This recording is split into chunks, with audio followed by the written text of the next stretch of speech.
Hello class, how are you? Yes, I believe you have retained your academic spirit in these days in spite of no physical classes. Practical ಆದಂತಹ ಶಾಲೆಗೆ ಬಂದು ಹಾಜರಾಗುವಂತಹ ತರಗತಿಗಳು ಇಲ್ಲದಿದ್ದರೂ ಸಹ ನೀವು ಈ ಶೈಕ್ಷಣಿಕ ಆಸಕ್ತಿಯನ್ನು ಉಳಿಸಿಕೊಂಡಿದ್ದೀರಿ ಅಂತ ನಾನು ನಂಬುತ್ತೇನೆ. I believe you are such a good student. By the way, in my previous video, we had discussed about one bone. Which is that bone? Quality of mercy. Quality of mercy. ದಯೆ, ಕರುಣೆ, ಅನುಕಂಪ ಅವುಗಳನ್ನು ಹೊಂದಿರುವಂತಹ ಒಂದು ಗುಣ ನಮ್ಮಲ್ಲಿ ಇದ್ರೆ ಏನು ಒಳ್ಳೆಯದಾಗುತ್ತದೆ, isn't it? Fine. And in continuation, today I am here in front of you with chapter number 5, lesson number 5. It's a prose, Gentlemen of Rio and Medio. Rio and Media. Yes. In the previous poem, we had studied about quality of mercy. Here, we study about yet another quality which is essential for we the humans. ಹಿಂದಿನ ಪದ್ಯದಲ್ಲಿ ದಯೆ ಕರುಣೆ ನಮಗೆ ಯಾಕೆ ಬೇಕು ಅನ್ನೋದನ್ನು ನೋಡಿದ್ದೇವೆ. ಈ ಪಾಠದಲ್ಲಿ ಇನ್ನೊಂದು ಬಹಳ ಪ್ರಮುಖವಾದಂತಹ ಒಂದು ಕ್ವಾಲಿಟಿ, ಪ್ರಮುಖವಾದಂಥ ಒಂದು ಅಂಶವನ್ನು ನಾವು ಗಮನಿಸ್ತೇವೆ. ಅದು ನಮ್ಮ ಜೀವನಕ್ಕೆ ಯಾಕೆ ಬೇಕು, ಅದು ನಮ್ಮ ಜೀವನದಲ್ಲಿ ಹೇಗೆ ಸಹಾಯ ಮಾಡುತ್ತದೆ ಅನ್ನೋದನ್ನು ನಾವು ಈ ಪಾಠದಲ್ಲಿ ನೋಡ್ತೇವೆ. I welcome all of you to this lesson. And as I already told you, the name of the lesson is Gentlemen of Rio and Medio.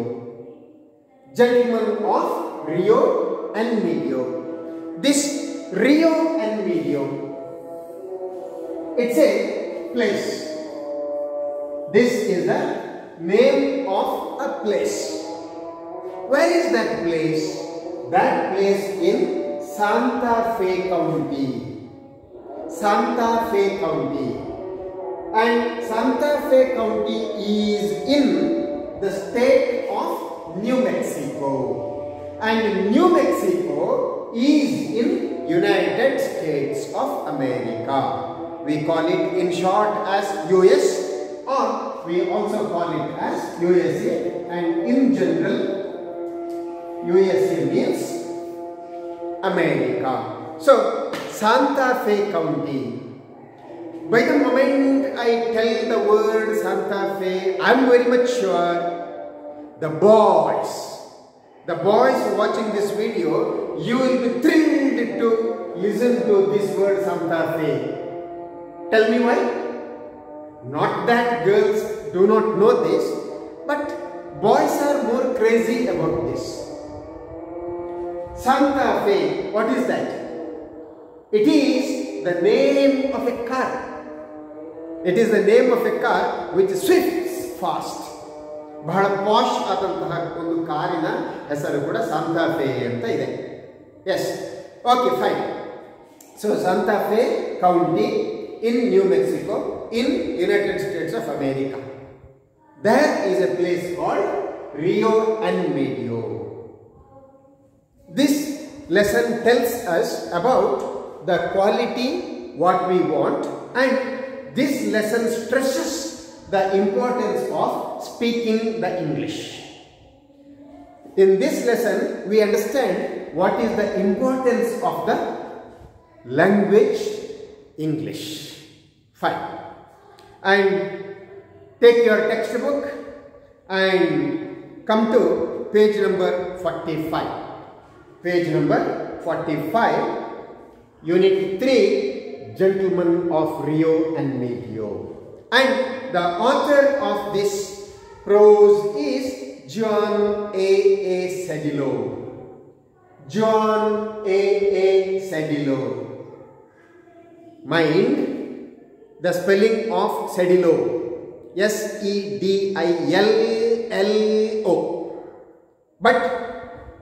You cannot read it as ಸೆಡಿಲ್ಲೋ.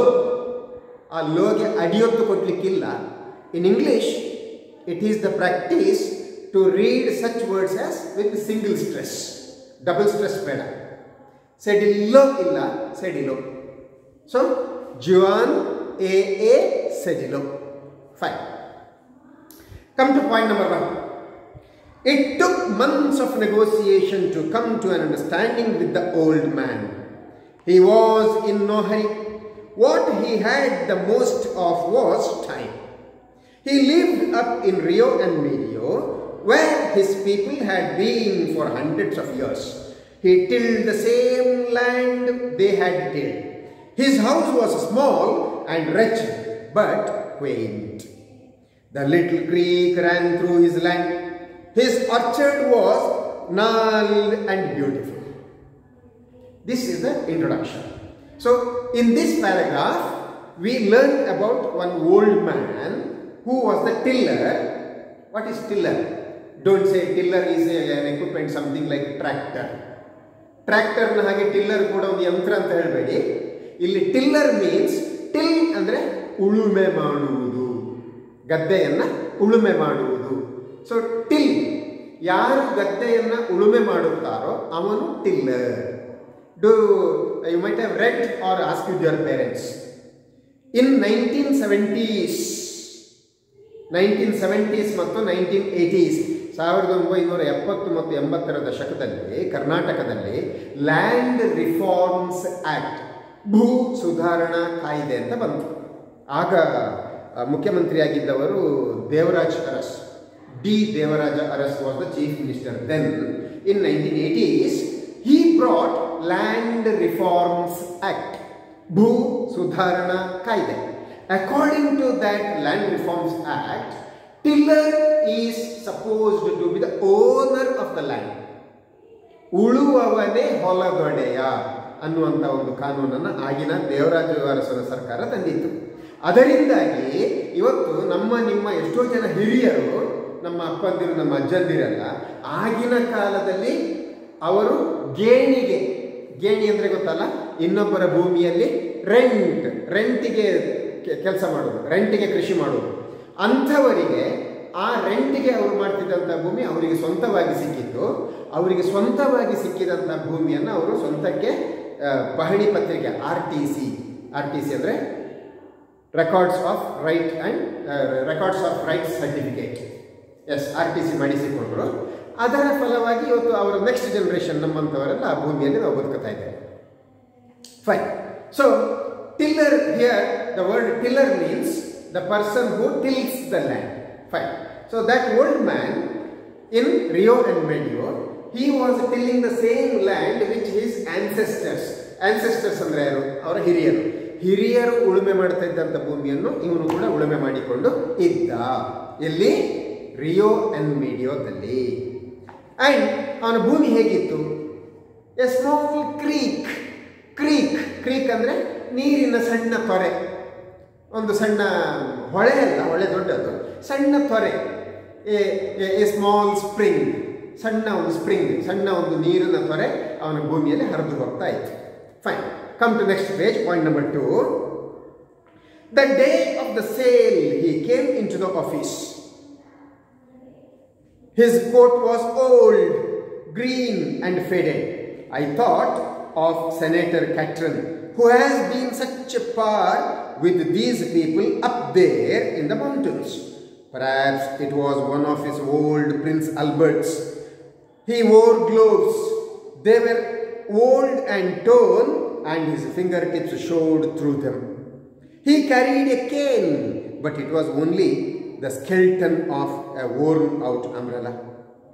Behind him walked one of his innumerable kin, a dark young man with eyes like a gazelle. This old man, one day he came to the office of this author. Who is the author? Juan A. Sedillo. In short, you remember as Sedillo. Okay, hereafter, only for the purpose of this lesson, we shall pronounce his name only as Sedillo.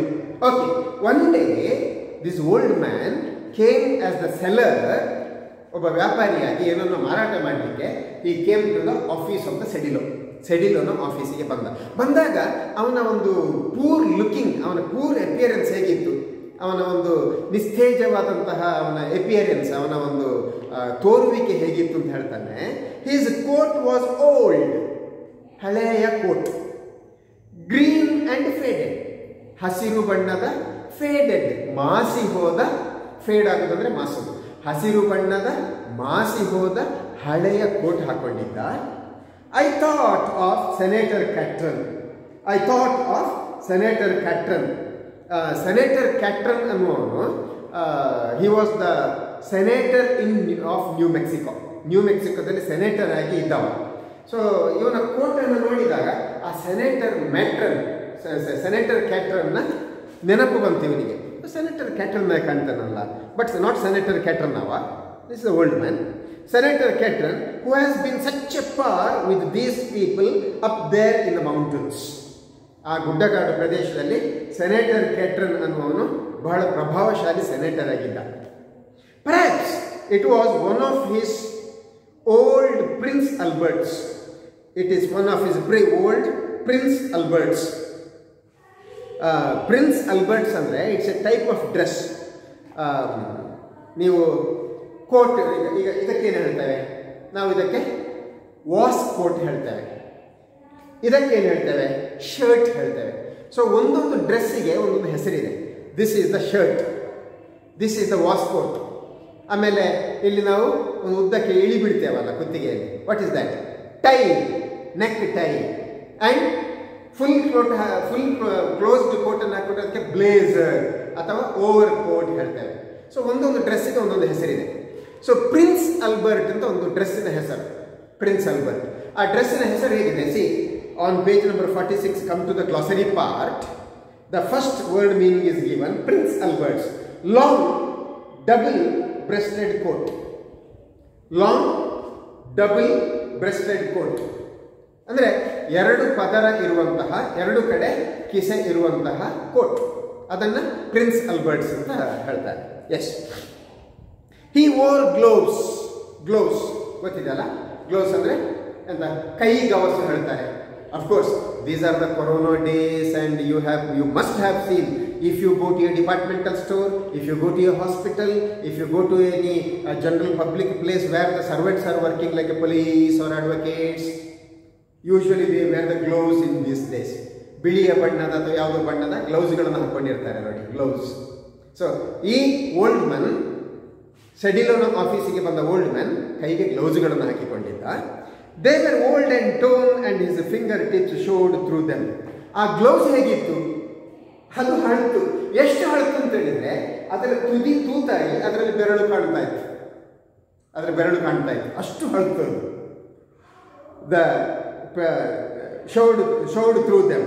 He carried a cane, but it was only the skeleton worn out umbrella. ಒಂದು Kane ಹಿಡ್ಕೊಂಡಿದ್ದ. Kane ಅಂದರೆ ಒಂದು word ಕೇನಿಗೆ ಒಂದು ಅರ್ಥ ಬೆತ್ತ, ಇನ್ನೊಂದು ಅರ್ಥ walking stick ಅಂತ. ಅವನೊಂದು ವಾಕಿಂಗ್ ಸ್ಟಿಕ್ ಹಿಡ್ಕೊಂಡಿದ್ದ. ಆದರೆ ಆ ವಾಕಿಂಗ್ ಸ್ಟಿಕ್ ಏನು? ಅದು ಬೆತ್ತ ಅಲ್ಲ. Then what is that? That is only the worn out stick of the umbrella. Umbrella ಇರ್ತದಲ್ಲ, ಅಂಬ್ರೆಲಾ ಹೇಗಿರ್ತದೆ? ಹೀಗಿರ್ತದೆ ಅಂಬ್ರೆಲಾ. ದೊಡ್ಡ ಅಂಬ್ರೆಲಾ ಹೀಗಿರ್ತದೆ, ಒಂದು ಕೊಕ್ಕೆ ಆಗಿ ಇರ್ತದೆ. ಈ ಓರ್ನ್ ಔಟ್, ಹರಿದು ಹೋದಂತಹ ಅಂಬ್ರೆಲಾ ಅದು ಇದ್ರೆ ಆಗ ಅದರ ಬರೀ ಸ್ಟಿಕ್ ಮಾತ್ರ ಉಳಿದುಕೊಳ್ತದೆ, ಓನ್ಲಿ ಸ್ಟಿಕ್. ಈ ಓಲ್ಡ್ ಮ್ಯಾನ್ನ ಕೈಯಲ್ಲಿ ಇದ್ದದ್ದು ಇದು ಮಾತ್ರ, ಅಂಬ್ರೆಲಾ ಇರಲಿಲ್ಲ, ಅಂಬ್ರೆಲಾದ ಸ್ಟಿಕ್ ಮಾತ್ರ. ಅಂಬ್ರೆಲಾದ ಸ್ಟಿಕ್ ಅನ್ನು ವಾಕಿಂಗ್ ಸ್ಟಿಕ್ನಾಗಿ ಇವ ಹಿಡ್ಕೊಂಡು ಬರ್ತಿದ್ದ. ಸಿ, ಇದೆಲ್ಲ ಅವನ ಬಡತನವನ್ನು ವಿವರಿಸಲಿಕ್ಕೆ ಹೇಳ್ಕೊಟ್ಟಿರುವಂಥದ್ದು. Yes, behind him walked one of his innumerable kin, dark young man with eyes like a gazelle. And ಅವನ ಹಿಂದೆ ಕಿತ್, ಇಲ್ಲಿ ಕಿನ್ ಆ್ಯಂಡ್ ಕಿತ್ ಅಂತ ಒಂದು ಟ್ವಿನ್ ವರ್ಡ್ಸ್ ಇದೆ. ಕಿನ್ ಮೀನ್ಸ್ ಸಂಬಂಧಿ ಅಂತ, ಸಂಬಂಧಿಕ. ಸೇ ಫಾರ್ ಎಕ್ಸಾಂಪಲ್, ನನ್ನ ಮಗ ನನಗೆ ಕಿನ್, ನನ್ನ ಮಗ ನನಗೆ ಕಿನ್, ನನ್ನ ಅಪ್ಪ ನನಗೆ ಕಿನ್, ನನ್ನ ಅಣ್ಣ ನನಗೆ ಕಿನ್, ನನ್ನ ಅಕ್ಕ ನನಗೆ ಕಿನ್. KIN, ಕಿನ್. ಕಿನ್ ಅಂದರೆ ಸಂಬಂಧಿ, ಸಂಬಂಧಿಕ. ಸಂಬಂಧವನ್ನು ಕಿನ್ಶಿಪ್ ಹೇಳ್ತೇವೆ. ಕಿನ್ಶಿಪ್ ಅಂದರೆ KINSHIP, ಕಿನ್ಶಿಪ್ ಸಂಬಂಧ, ಕಿನ್ ಸಂಬಂಧಿ. ಫೈನ್. ಸೊ ಅವನ ಹಿಂದೆ ಒಬ್ಬ ಕಪ್ಪು ಬಣ್ಣದ ಡಾರ್ಕ್ ಕಲರ್ನ ಒಬ್ಬ ಕಿನ್ ಬರ್ತಿದ್ದ. Behind him walked one of his innumerable dark young men with eyes like a ಗೇಜಲ್.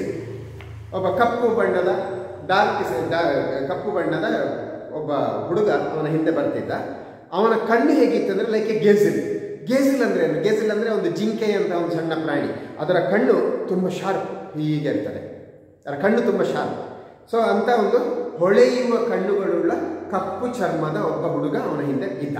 Fine. Next number 3. The old man bowed to all of us in the room. Then he removed his hat and gloves slowly and carefully. Chaplin once did that in a picture. In a bank, he was the janitor. Then he handed his things to the boy who stood obediently behind the old man's chair. ಈ ಮುದುಕ ಮತ್ತು ಮುದುಕನ ಹಿಂದೆ ಇರುವಂಥ ಹುಡುಗರಿಬ್ಬರು ಆಫೀಸಿಗೆ ಬಂದ ಕೂಡಲೇ ಮೊದಲು ಎಲ್ಲರಿಗೆ ಬೌ ಟು ಎವ್ರಿಬಡಿ. ಹೀಗೆ ಬಗ್ಗುದು ಯಾಕೆ? It's a sign of respect. ನಾವು ಇಲ್ಲಿ ಭಾರತದಲ್ಲಿ ನಮಸ್ಕಾರ ಅಂತ ಹೇಳ್ತೇವಲ್ಲ, ವೆಸ್ಟರ್ನ್ ಕಲ್ಚರ್ ಅಂದರೆ ಹೆಲೋ ಅಂತ ಹೇಳಿ ಶೇಕ್ ಹ್ಯಾಂಡ್ ಮಾಡ್ತೇವಲ್ಲ, ಅಥವಾ ಇನ್ನು ಕೆಲವು ಕಂಟ್ರೀಸಲ್ಲಿ ಹಗ್ಗಿಂಗ್ ಇರ್ತದಲ್ಲ, ಅದೇ ರೀತಿ ಈ ಬೌಯಿಂಗ್ ಕೂಡ it's a sign of respect. Specially in Japan bowing has a lot of importance. ಅಲ್ಲಿ ಪ್ರತಿಯೊಬ್ಬರು ಕೂಡ ಹೀಗೆ ಬಗ್ಗಿ ವಿಶ್ ಮಾಡ್ತಾರೆ. ಯಾರು ಶೇಕ್ ಹ್ಯಾಂಡ್ ಮಾಡುವಂಥ ಕ್ರಮ ಇಲ್ಲ, ಇಷ್ಟೇ, ಹೀಗೆ ಬಗ್ತಾರೆ. ಹೀಗೆ ಬಗ್ಗಿದ್ರೆ it's a sign of respect. Fine.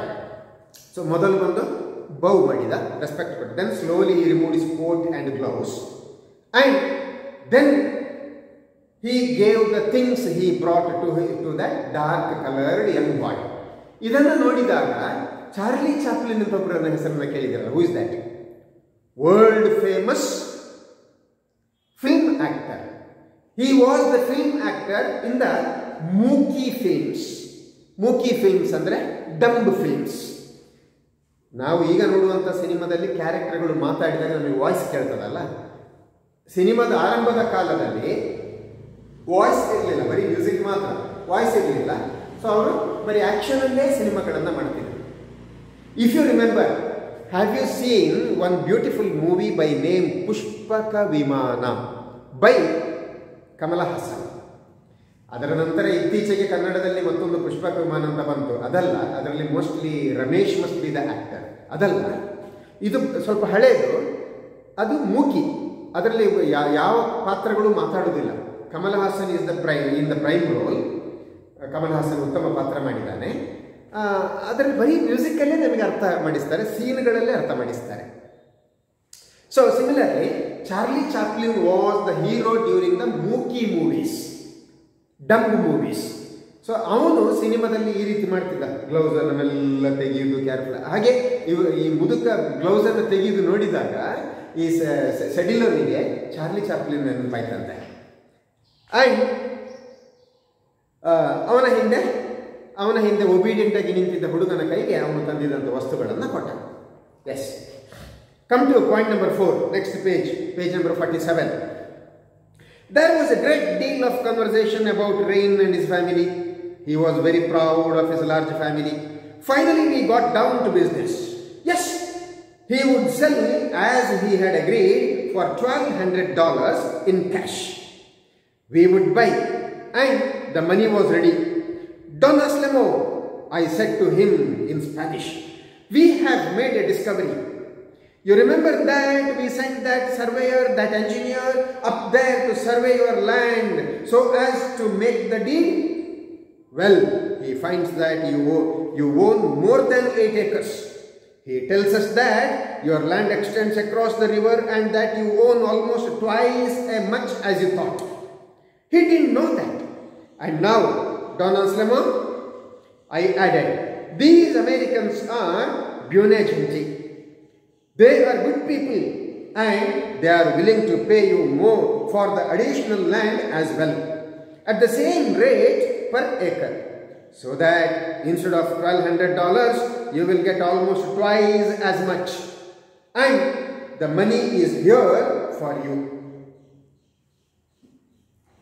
Did you get why that old man had come to Cedilo's office? For a business.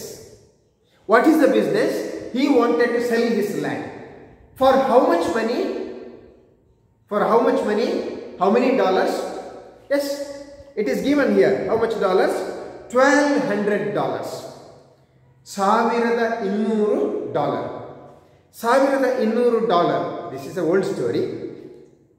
Now, as per the market rate, what is the price of $1? How many rupees for $1? Approximately 65 rupees.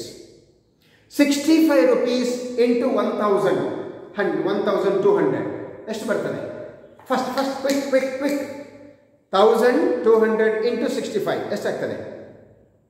First month. Did you get it?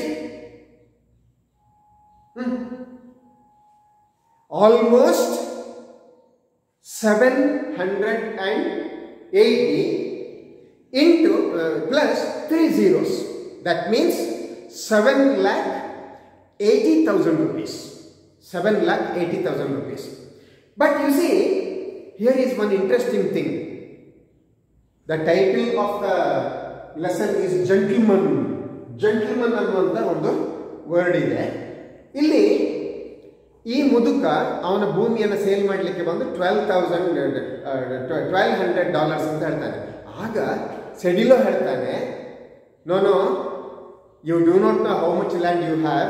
Other day we had sent a surveyor and engineer to your plot. They surveyed your land. Actually you are having more, almost you are having double the area. What do you think?